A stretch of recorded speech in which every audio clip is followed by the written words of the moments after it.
بحول الله عز وجل ما كلمة وكنز من كنوز الجنة كما قال عليه أفضل الصلاة وأزكى التسليم.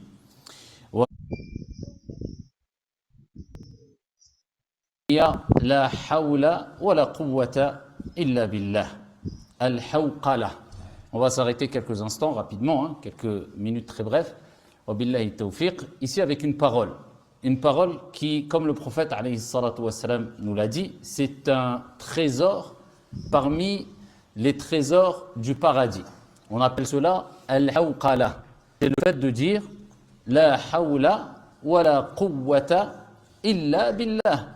Qu'on pourrait traduire approximativement avec les termes suivants, il n'y a de la hawla de force. C'est plus en traduction, si on veut, correcte, c'est il n'y a de capacité ou de force de changer d'une situation à l'autre. Et il n'y a de puissance qu'en Allah subhanahu wa ta'ala. Donc quand on dit cette parole, on espère le changement. Changer d'une mauvaise situation vers une meilleure situation. La hawla wa la quwwata. Et on reconnaît qu'il n'y a de puissance qu'auprès d'Allah subhanahu wa ta'ala. ولذلك نقول حينما يقول المؤذن حي على الصلاة حي على الفلاح. Qu'est-ce qu'on dit quand le muazzin il dit حي على الصلاة, qui veut dire venez, répondez à l'appel à la prière. Venez à la prière.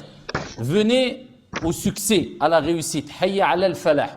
Qu'est-ce qui relève de la sunna? C'est de dire La hawla wa la quwwata illa billah. Il n'y a de force et de puissance qu'en Allah subhanahu wa ta'ala. Pourquoi nous disons ça à ce moment-là? Quand il nous invite à faire la prière et il nous invite, al-mu'adhin, au succès. Puisque le succès est dans la réponse à cet appel-là, c'est-à-dire dans la prière. Tout le succès et la réussite ici-bas et dans le delà se trouve dans as-salat, la prière qui est accomplie avec concentration et en respectant ses piliers, ses sunan, etc., etc. Mais pourquoi on dit à ce moment-là? Parce que la quwwata laka wa la falah illa bihawlillahi wa jal wa quwwatihi subhanahu wa ta'ala. Parce que tu as la capacité, la force de répondre à cet appel, de venir faire la prière.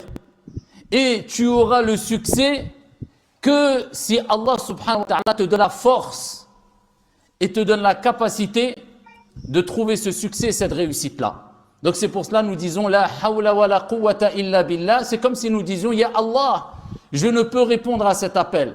Je ne peux trouver le succès et la réussite. Je ne peux accomplir la prière que si tu me donnes la force et la puissance, la capacité de le faire. Et en plus de cela, le prophète sallallahu alayhi wa sallam fi sahih, il nous a rappelé que la hawla wa la quwwata illa billah, non seulement c'est kanzun min kunuzi al-jannah, c'est un trésor parmi les trésors du paradis. C'est pour ça que le prophète alayhi salam il recommandait aux compagnons de répéter la hawla wa la quwwata illa billah. Il disait akthiru min qawli la hawla wa la quwwata illa billah. Parce que plus tu vas le dire et plus tu auras des trésors au paradis. Donc si tu as un trésor au paradis, c'est que tu as le paradis. Si tu gagnes quelque chose en endroit, on te dit ça y est, tu as gagné cette chose-là, il se trouve dans cet endroit, va le chercher. C'est que tu vas avoir accès à cet endroit-là. Donc, le fait de dire la hawla wa la quwwata illa billah, c'est un trésor au paradis, mais c'est l'accès au paradis. Et c'est pour cela que le prophète il nous rappelle que la hawla wa la quwwata illa billah aussi, babun min abwabil jannah. C'est une porte parmi les portes du paradis, puisque c'est un chemin qui te mène vers le paradis. Le fait de répéter beaucoup la hawla wa la quwwata illa billah. Et billah alaykum. Ça c'est la théorie, mais est-ce qu'on passe vraiment toujours de la théorie à la pratique? C'est facile le dhikr. Al-dhikr, subhanallah, alhamdulillah, la ilaha illallah, la hawla wa la quwwata, subhanallah wa bihamdi, subhanallah al-azim. Tout le monde connaît ce dhikr-là. Et on sait très bien qu'Allah il a fait 20 fois du dhikr dans le Coran, ainsi que le prophète alayhi salatu wassalam. وَالذَّاكِرِينَ اللَّهَ كَثِيرًا وَالذَّاكِرَاتِ أَعَدَّ اللَّهُ لَهُمْ مَغْفِرَةً وَأَجْرًا. Celles et ceux qui évoquent abondamment, fréquemment Allah, أَعَدَّ اللَّهُ لَهُمْ مَغْفِرَةً وَأَجْرًا عَظِيمًا. Allah leur a préparé un pardon et une énorme récompense, al-Jannah. Le prophète alayhi salatu wassalam, il a dit مثل الذي يذكر ربه والذي لا يذكر ربه كمثل الحي والميت. Celui ou l'exemple de celui qui évoque son Seigneur et celui qui ne l'évoque pas, c'est l'exemple de quoi? Du vivant et du mort. Donc celui qui évoque Allah fréquemment, C'est pas il dit de temps en temps subhanallah, alhamdulillah. Non, beaucoup, des dizaines, des centaines, des milliers de fois. Eh bien, celui qui évoque Allah, c'est l'exemple du vivant. Celui qui n'évoque pas Allah, c'est l'exemple du mort vivant. On connaît ces textes-là. Mais qui d'entre nous fait beaucoup de dhikr dans la journée? Qui d'entre nous, et on connaît tous le hadith, le prophète alayhi salatu wassalam a dit kalimatan khafifatan ala al-lisan thaqilatan fi al-mizan habibatan illa rahman subhanallah wa bihamdi subhanallah al-azim. Tout le monde connaît. Légère dans la langue, lourd dans la balance, aimé par le miséricordieux, subhanallah wa bihamdi subhanallah al-azim. Gloire ici et pureté à Allah subhanahu wa ta'ala. C'est tanzihullah min kulli aybin wa naqsin. C'est le fait de rendre exemple, Allah, reconnaître qu'Allah est exemple quand on dit subhanallah de toute imperfection et de tout défaut. Donc gloire et pureté à Allah, gloire à Allah l'énorme. Et les deux paroles, ils sont lourdes, aimées par Allah et légères dans la langue. Mais qui d'entre nous dit 100 fois ça tous les jours? Qui d'entre nous le dit 1000 fois? Allez, juste 10 fois. Qui d'entre nous prie 100 fois sur le prophète alayhi salatu wassalam tous les jours? Alors que c'est parmi les meilleurs et les plus méritoires des actions. Il faut que tu comprennes une chose. Jusqu'à ce que tu sois sûr, tu comprennes vraiment que c'est une question. Que c'est une question de tawfiq. Regarde le dhikr. Et le dhikr, c'est parmi les obéissances les plus faciles. لا يوافق له إلا قليل.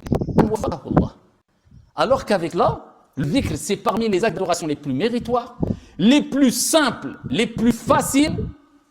Et ici, on voit qu'il n'y a que très peu qui font partie de وَالذَّاكِرِينَ اللَّهَ كَثِيرًا. Ceux qui disent tous les jours 100 fois la ilaha illallah wahdahu la sharika la lahul mulku wa lahul hamdu wa ala kulli shay'in qadir. Ceux qui disent 100 fois subhanallah wa bihamdi subhanallah al-azim. Ceux qui disent toute là beaucoup de fois la hawla wa la quwwata illa billah. Pour que tu comprennes, c'est une question de tawfiq. C'est quoi le tawfiq? C'est l'assistance, l'aide, la capacité de faire les choses qui vient d'Allah subhanahu wa ta'ala. La réussite. La réussite, elle ne vient que d'Allah. C'est-à-dire que tu peux voir une personne qui connaît des tonnes et tonnes d'informations religieuses, mais Allah Azza wa Jalla, Allah va lui accorder cette réussite qui est de faire des actions simples qui rapportent énormément. Et tu vas voir une autre personne, il apprend un tout petit peu ce qu'il apprend, il apprend Allah. Allah Azza wa Jalla. Donc c'est une question de tawfiq. Et c'est pour ça qu'il faut toujours demander at-tawfiq à Allah subhanahu wa ta'ala. Allahumma waffiqna lima tuhibbuhu wa tarda. Tu dis ça. Allahumma waffiqni, tout simplement. Si Allah Azza wa Jalla te donne cette capacité, cette réussite-là, parce que tout vient d'Allah, at-tawfiq vient d'Allah, tu vas réussir. C'est pour cela qu'on demande toujours l'aide à Allah subhanahu wa ta'ala pour le dhikr, pour les actes d'adoration. Et c'est pour cela que Mu'adh radhiyallahu anhu a reçu ce cadeau du prophète alayhi salatu wassalam. Quand le prophète alayhi salatu wassalam a dit Ya Mu'adh, il a dit Wallahi je t'aime. Je t'aime. Et il lui a donné un cadeau. Quand tu aimes une personne, tu lui prouves, tu lui offres un cadeau. Il a dit je vais te donner une parole. Ne la délaisse jamais à la fin de chaque prière.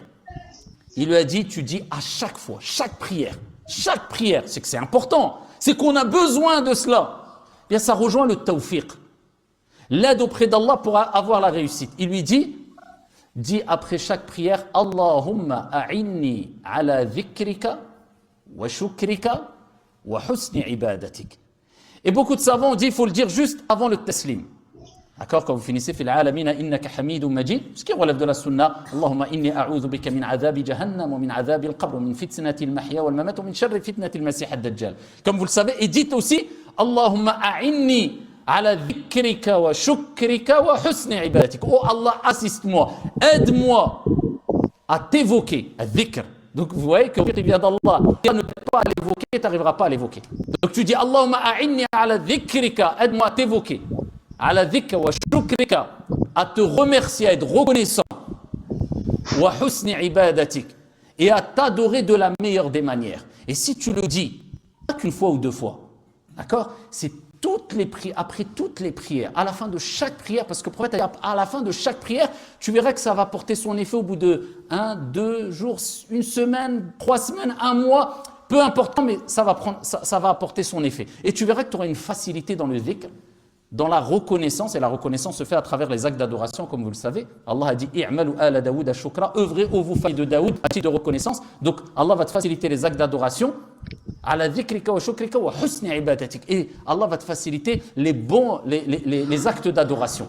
Donc n'oubliez pas ce dhikr-là. Et particulièrement, on revient au dhikr qu'on a dit tout à l'heure. Al-hawqala, la hawla wa la quwwata illa billah. Wallahu a'lam, walhamdulillahi rabbil alamin.